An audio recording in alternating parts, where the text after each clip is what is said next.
This is a story that has stayed with me for a long time, and I'm glad to get a chance to share it. One summer, I picked up a job working for a realty company doing odd jobs. While it was a bit out of my league, I got put to work doing demo on a house that had actually been bought by a friend. As it turned out, demolition is a lot easier than construction, as you just yank everything down and clean it up. The funny part was, it was just me and my friend's husband, and we didn't even work at the same time. I'd go in during the days and work, and he'd come in at night and pick up where I left off. The first thing I learned, when tearing out a house, always start at the top and work your way down. This was my first time swinging a hammer for cash, and a shambling old 3-story Philly row home was a bit like a trial by fire. Something I should say right up front, I grew up in a haunted house. My mother's side of the family has always had a sense for these things, and of the kids, I'm the one that got it. You can believe that or not, but this is one of those instances where I feel like I can stake my claim a bit. So I was ripping out the wood paneling on the top floor and throwing it down the stairs, making a major mess along the way. It was only a day or two in, and I kept getting this unnerving feeling like I'm being watched. Every time I stepped to the top of the stairs, it's like I could feel this cloud of hatred billowing up towards me. At first, I tried to ignore it, but as I was coming up from the ground floor, I happened to walk past the door to the front bedroom on the second floor, and I broke out in goosebumps all over.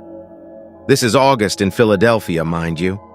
I'm covered in sweat, and this chill almost made my teeth chatter. The more I worked, the worse things felt. By the end of the first week, I had to bring in a radio and play music just so there was noise to distract me. When the top floor was finished, I moved down and started in the back of the second floor. I was in no mood to start tearing out that front bedroom just yet. It was coming up to the end of my first day on that floor, and I came out with an armload of plaster lath to chuck down and dropped it all right there. Just for a second, I saw someone standing in the doorway across the landing, staring at me. She was in her late 20s, with dark hair down past her shoulders. She was wearing an old-fashioned white nightgown, and she was soaking wet. Worse still, I could tell without a doubt that she hated my guts. It was just a brief flash and she was gone again, but it scared the life out of me. I wrapped up work early and got right out of there. The whole night I wondered how I was going to go back the next day. Somehow I did. And while I never saw the woman again, now that I knew what she looked like, the feeling in the house only became more palpable. Thankfully, my friend's husband did most of the work ripping out that room, and I never got up the courage to ask him if he felt anything. Before the house was finished, I had some other things come up and thankfully got to leave my days as a hired hammer behind. I still thought about the house from time to time and got chills remembering the woman glaring at me. But here's where it gets fun. A little over a year later, I was helping take things down after a fundraising event my friend was in charge of. I got a carload over to the house, and it was the first time I'd set foot inside since the family moved in. The place looked great. I complimented Kate on it, and on an impulse said something like, "Hey, I don't know if you believe in this kind of thing, but you've got a ghost in here." Her face got all serious, and she just said, "Take me there." We went up, and as soon as we stepped into the doorway, I stopped cold. The floor was completely covered in toys, and I realized this was her son Levi's playroom. He was just over 3 at the time. Kate saw me lock up and asked me to tell her everything. As I got to the part about the woman I had seen, Kate got really still, and her face went chalk white. We were both shaking, and I asked her what was wrong. She looked around the room like she expected to see someone, then finally back at me. She said that Levi would sit in there all day just talking and babbling away. When Kate came to check on him, one time she asked him who he was talking to. Without missing a beat, Levi had pointed to the corner of the dresser and said with a big smile, "The lady." As soon as she told me that, we both got goosebumps all over exactly like I had felt when I was working there. We hustled back downstairs and did our best to be normal. She asked me if I wanted to stick around for a glass of wine, but I made my excuses and got out of there. It's been years now, and I have no idea if Levi remembers any of this. Regardless, Kate and I never talked about it again.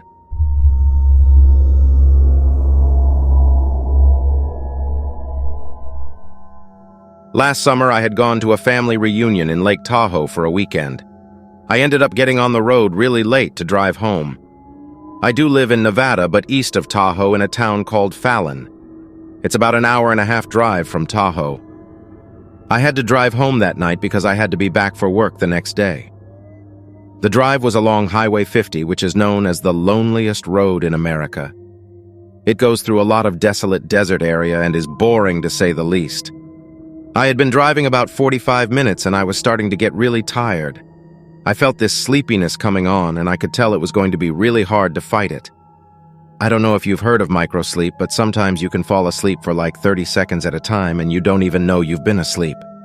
It's obviously really dangerous if it happens while you're driving. It used to happen to me more often than I care to admit because I was working 2 jobs and was always sleep deprived. I tried playing loud music and sticking my head out the window.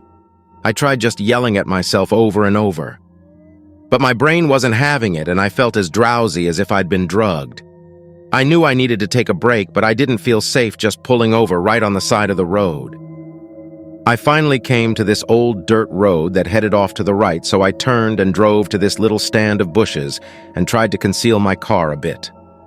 I don't even know why I was so paranoid, but I felt like I'd attract unwanted attention from the few other cars I'd been passing.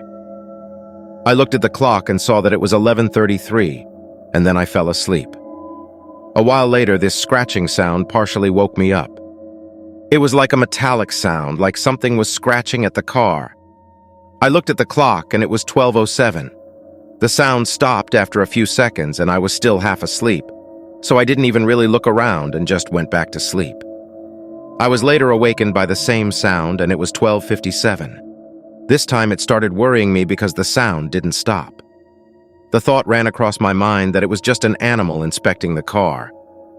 But why would it come back almost an hour after it had left the previous time? I was trying to wake up all the way, but that weird, drugged feeling was still with me. Then the inside of my head felt like it started vibrating really loud. It was almost painful, but not quite. And then it turned into a high-pitched ring that was about the loudest sound I'd heard in my life. I opened my window and was hit with a strong smell of sulfur. For some reason, I thought that meant I was near a hot spring or something. The scratching had stopped by then. I turned on my headlights, and in front of my car I saw a small group of strange humanoid creatures. They were about 4 feet tall. They were standing in a triangular shape, and the one in front was slightly taller than the others. The ringing in my head was making me feel like I couldn't think straight.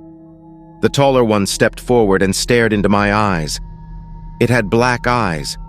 Everything about them was black. Black pupils, black retinas. The part that should be white was actually black. The skin on the face seemed almost bumpy. But while I was watching it, it seemed to become almost plastic and glossy looking. The creatures were sort of holographic and bluish-gray in color, and they were able to fade in and out of visibility. It looked like steam or mist was rising from them. I immediately got goosebumps all over the back of my neck and arms.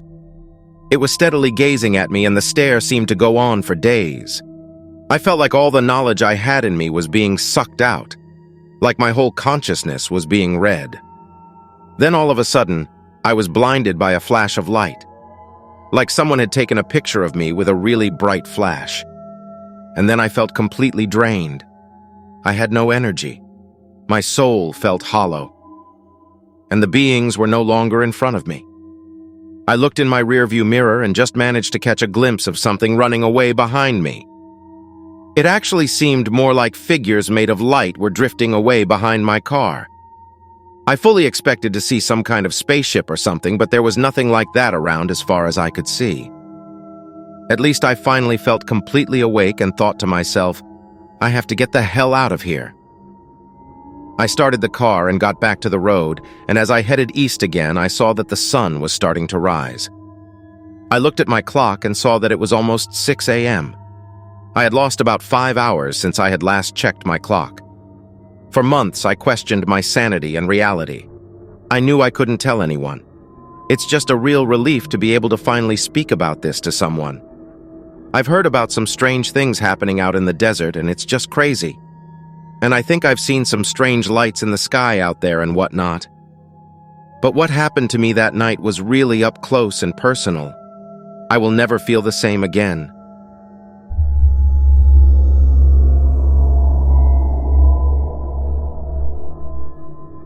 I was a teenager. I was still in high school. Occasionally, my mom and I would drive around for hours to places that we didn't even know about, just aimlessly driving to some place that would get us away from everything. We found many cool areas doing this. Now, the reason for it wasn't very pleasant, and I'd rather not go into detail about it, but at least we have the memories we do. It was a particularly bad day. My mom picks me up from school. She got to leave work early, and she said that we were going for another drive. I never complained because I knew my mom was dealing with enough already, so I did everything I could to make her happy. That meant smiling and sucking it up.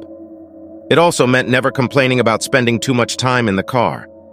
I did have siblings, but they were always with their friends. I had friends, but none that I really hung out with outside of school. I suppose I was more of a lone wolf than the social type. This meant that I was my mom's only company during the tougher days, and I knew how much that meant to her. It meant a lot to me, too. As we are driving, the sky gets pretty gray. It looked like we were going to be driving in the rain, and I was okay with that. My mom is driving for some time before I realize that we are in the foothills. And from this area, we start heading up towards the mountains. We hadn't been to this area before. It was pretty cool. Very green. And the road was full of all sorts of crazy twists and turns. My mom liked driving on roads like that.